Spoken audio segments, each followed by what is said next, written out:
Hello, fellow followers. Welcome back to FanZcene. Greg here, and today I have for you this Star Wars movie hits differently now. Yes, I know, not technically a Star Wars movie, but it kind of is a Star Wars movie. This movie is Fanboys, directed by Kyle Newman. It stars Sam Huntington, Jay Baruchel, Dan Fogler, Kristen Bell, and Christopher Marquette. This movie was basically a love letter to Star Wars fans and Star Wars and nerd culture in general at a certain point in time.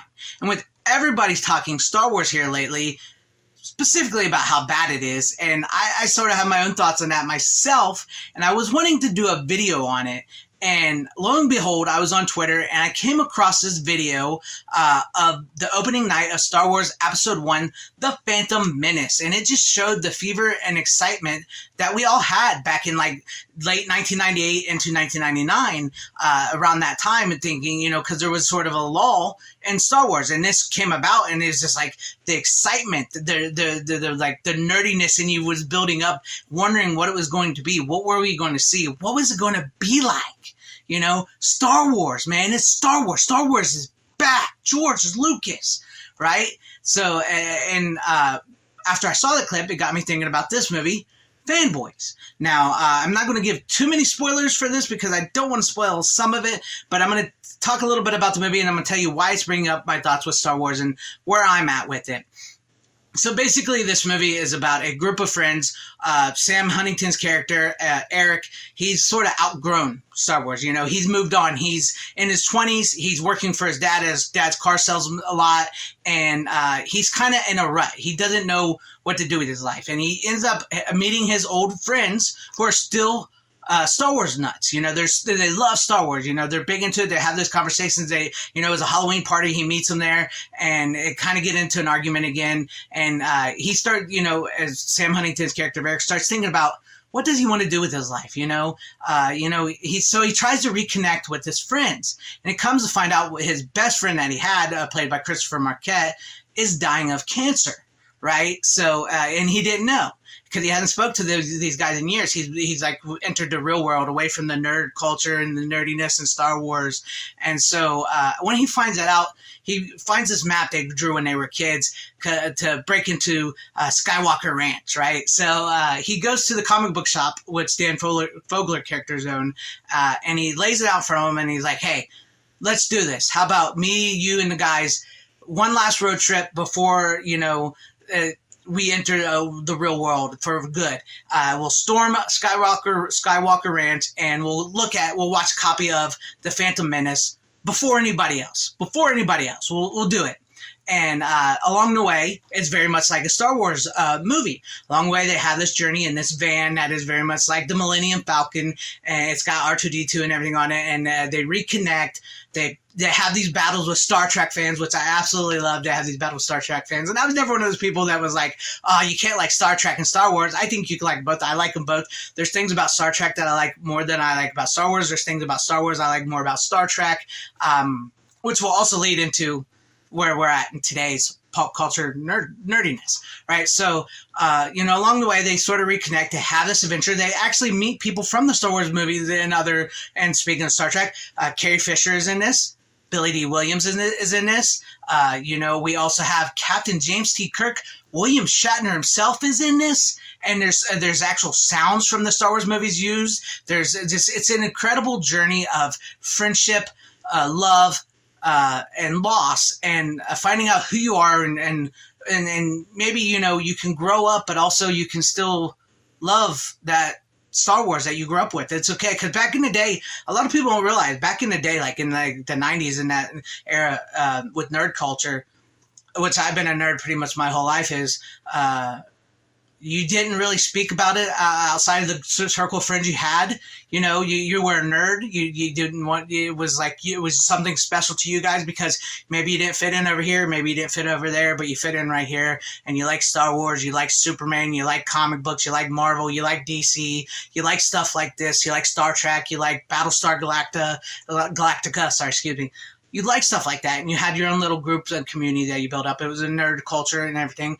And we get to today because, like, I connect this movie, like I say, this movie hits differently now, is because watching this, and seeing what it, because this really captures the moment of a certain time in the night. This was made in like 2008, but it takes place in 1998 going into 1999 to see Star Wars, which opened up, episode 1 opened on May 19th, I think 19th.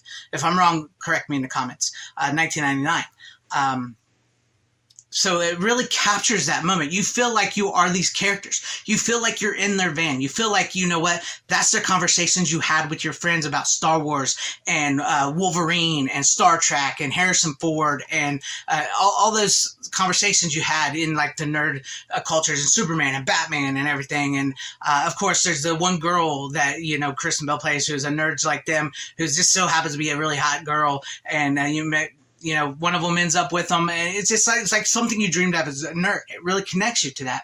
And then we get to today, and I'm not a Disney Star Wars fan. I see what's happened to Disney Star Wars today. I mean, just look at what's going on with the Acolyte, right? The lowest rated Star Wars ever, beating the holiday special.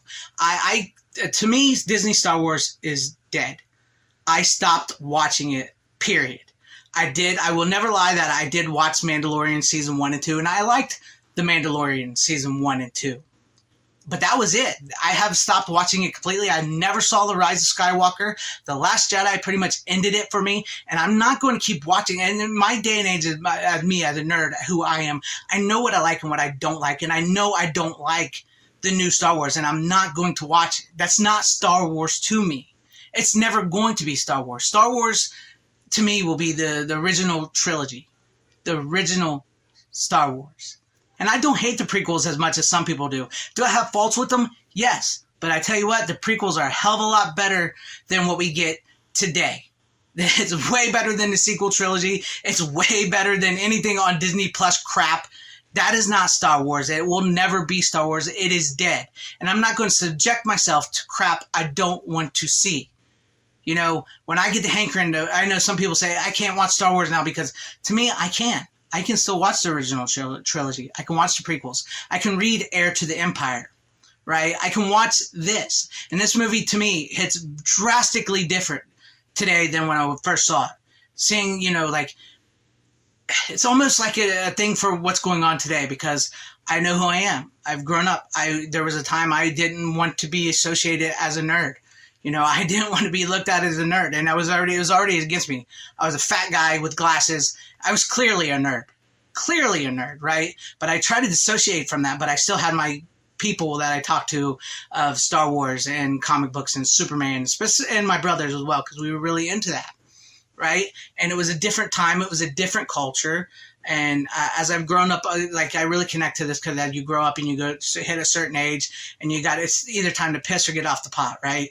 And, I relate to the character of Eric Butler in this, Sam Huntington, who, his dad's going to give him this car lot. Not my dad was going to give me a car lot, but his dad's going to give him this car lot. He's going to enter the business world, but he has this urge for Star Wars and his friends and that life that he once had. And that's sort of where, today I think we're all very nostalgic, and we look back at that period of time, and we really love that period of time. And, from the 80s into the 90s and the 70s, like certain nerd culture. And, I personally don't think nerd culture should have ever went mainstream.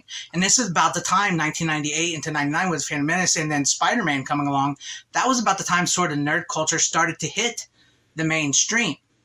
It was a pinpoint moment in time for nerd culture. And it's a very interesting look back, and it's like knowing that the friend who has cancer. I see that now I'm watching this. Christopher Marquette's character is absolutely amazing in this. I love his character so much in this. The Star Wars fan who never gave up on Star Wars and loved it and was so excited to want to see the new movie. I hate to see these characters see what Star Wars has become today, especially after the prequels. But like I said, I don't hate the prequels as much, but just like Christopher Marquette's character who has cancer, who's dying, and he wants to see Star Wars before he dies, right?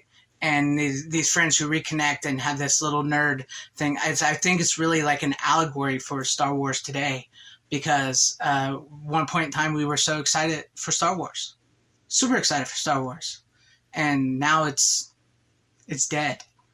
The Disney Star Wars has killed it. But luckily, to me, And I hope, and even if you like the new Disney Star Wars, that's fine. No judgment here. You like what you like. You love what you love, right? That's how we are. But luckily to me, I can still watch the original trilogy. I can still watch the prequels. For all their goofiness and their CGI and I hate sand, I can watch the prequels. They're better than what we get today. And I can read Heir to the Empire and other expanded universe stuff. I can watch Fanboys, and just it really truly hits me differently now. Truly hits me differently now. And I connect to so many characters in this movie. And yeah, and it's funny is because like with nerd culture, so like Star Trek, I don't like the new Star Trek. I don't like it. I don't like Doctor Who. I was actually a Doctor Who fan. I don't watch Doctor Who anymore. I don't watch Star Trek anymore. I don't watch Star Wars anymore. It's fascinating because even people in this movie, there's certain people in this movie that nowadays that I don't like anymore. And none of these guys. I don't mind these people, these actors here, but like some of the cameos of the stars and stuff. There's certain people in there I don't like anymore because I feel like maybe I haven't changed, maybe they've changed. I don't know. I don't know what I'm getting at, but it's an interesting time, and this movie really brought that to the surface. And when I saw that clip and I watched the movie again, and it hits differently. I think I like it even more now than I did when I first saw it. And if you've never seen this, and if you're a Star Wars fan and you've never seen this, I highly recommend Fanboys. Check it out. Let me know what you guys thought about this video. What are your thoughts on Star Wars today? Do you like it? Do you hate it? Is it dead to you? Can you watch the originals trilogy, the prequel trilogies, and go into the expanded universe? Or is it just Disney messed up so bad that you can't even get into Star Wars anymore? Like I said, and give this a watch, because I think this might hit differently for you than it is for me than when you first saw it. But let me know what you guys think about all this in the comment section down below. And if you liked what you saw here, maybe consider hitting that like button or subscribing and hitting that bell for notifications. That would be awesome if I earned your guys' subscription. Possibly share the video out for everybody to see, or join and become a channel member, because that would help out my channel immensely. Thank you, and shout out to all my channel members. I appreciate each and every one of you guys. Thank you guys for being channel members here and for all of your support.